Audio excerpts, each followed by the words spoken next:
indeed, but it's also Black Monday today for all the coaches and the general managers being let go from their respective positions throughout the NFL. Most notably, you're a Miami guy, South Florida native yourself. Miami Dolphins made it apparently clear via Stephen Ross that Mr. Chris Grier, the general manager of the Miami Dolphins, and Mr. Mike McDaniel, the head coach of the Miami Dolphins, are staying put. And this is in slew of the turmoil that is going on in the locker room. What's your takeaway on all this? Well, making the announcement right after the game is the right move from the owner. You don't need anything lingering. At least show you're coming from a position of strength. This is what we're doing. You don't need question about it. Let's keep it moving. But that doesn't mean it was the right decision. I would have moved on from both of them. And it doesn't mean that I haven't liked Mike McDaniel. I have. But after 3 years, I have no idea if he could coach a winning football team. And if we're 3 years in and I have no idea if he can coach a winning football team, then I think we need to move on. As far as Chris Grier goes, he's built the organization forever, quarter century, all right? No playoff wins. He's been the general manager for 6 years. Do you think the Dolphins, now you guys are new to the area, so it's a rhetorical question. Do you think that they are any closer to being a contender right now than the day he took over? Because the answer is no. They weren't a contender then. He's had a chance to rebuild. They're still not a contender. His job was to build a contender. They're not, which means he failed his job. And most people who are in executive-type positions, if they fail in their job after given ample time to do their job, they lose said job. I'd have gotten rid of both of them. Zez, what do you make of kind of where they went wrong? Where do you think the whole thing went wrong? Was it the Tua contract? Was it maybe bringing in Tyreek Hill, giving him money when maybe not a lot of other teams? Or is there a specific moment in time where you got very upset with Grier and company and how they've been handling their business? There are a few things that you look at this year. Let's start with Tyreek Hill. I don't fault the Dolphins for acquiring Tyreek Hill. I mean, heck, the first 2 years they made the playoffs. That was a good move at the time. They made the playoffs those first 2 years. They haven't made back-to-back postseason appearances since, I think it's 2000 and 2001. So clearly, it worked in the moment. But I felt when the time came at the beginning of this season to extend Tyreek Hill, he clearly wanted the money. He saw the other wide receivers were getting paid. I would have moved him. Because I felt like you were playing on borrowed time at that point.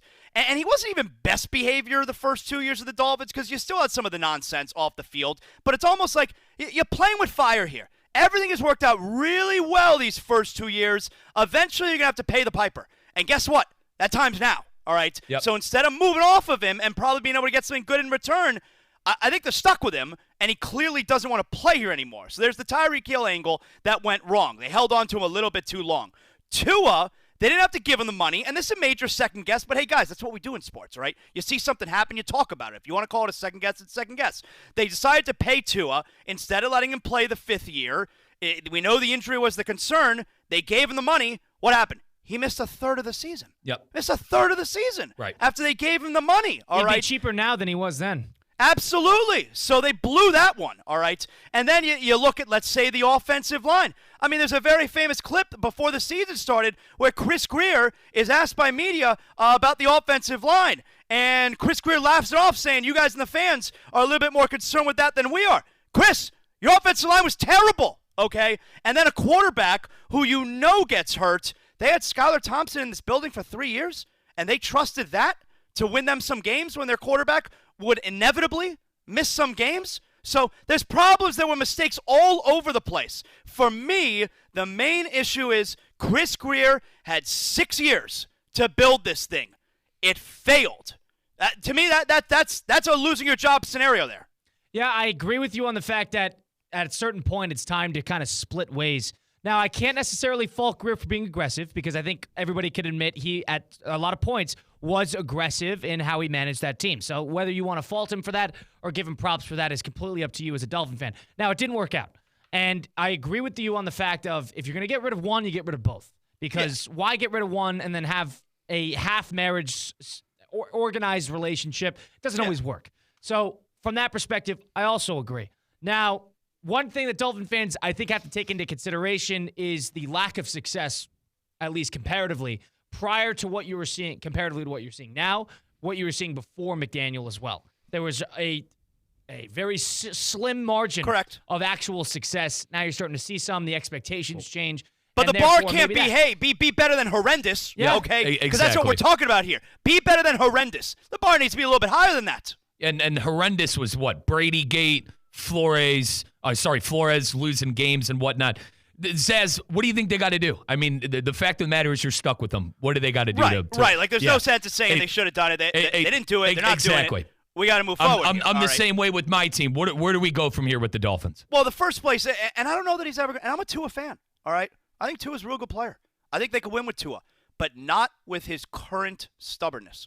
And what I'm talking about with his current stubbornness is he plays a reckless style of football. All right, and for a player who is his size and injury prone and has had the major injuries that he feels invincible. Had, he feels invincible. It's shocking. You're right. It's like he's invincible. It's shocking how stubborn he is. There should never be a single play where he scrambles above the line of scrimmage. That's the bottom line. That's just the way it is, unfortunately. There should not be a single play that he scrambles above the line of scrimmage. And I'll tell you, I know exactly the hit that he took that caused this, hip injury that popped up a couple weeks ago. It was a few games ago. He scrambled. He dove for a first down. All of us were holding our breaths. He dove head first for the first down, and the defenders, two of them, they missed his head, thank God. They ended up catching him on the sides. Okay, Tua was fine. He felt fine. He kept playing.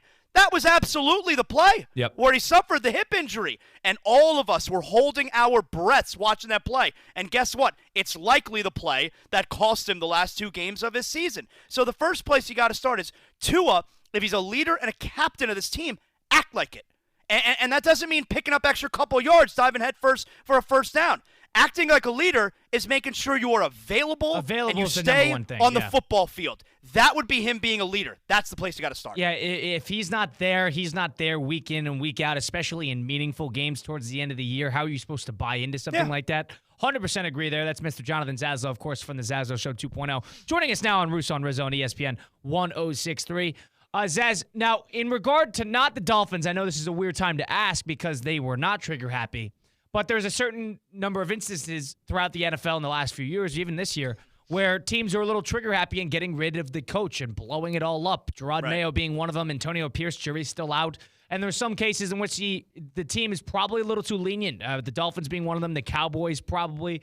Does the NFL have a problem with sort of the trigger happiness of it? And is that something that you think that should be made known that there was a bit of a trigger happy thing, especially with Gerard Mayo? I don't think so. It's pretty much in line with the way that the quarterbacks are treated these days.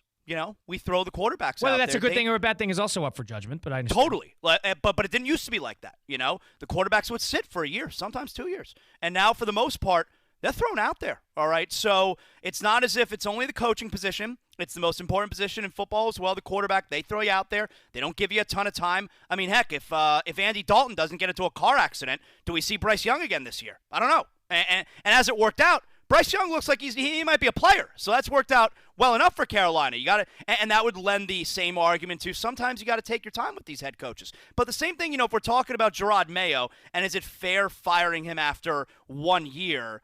The only thing worse than firing a coach after just 1 year is keeping him when you know he's not a coach. And if you had him in the building every single day for the last 6 months, it's very possible you noticed, you know what?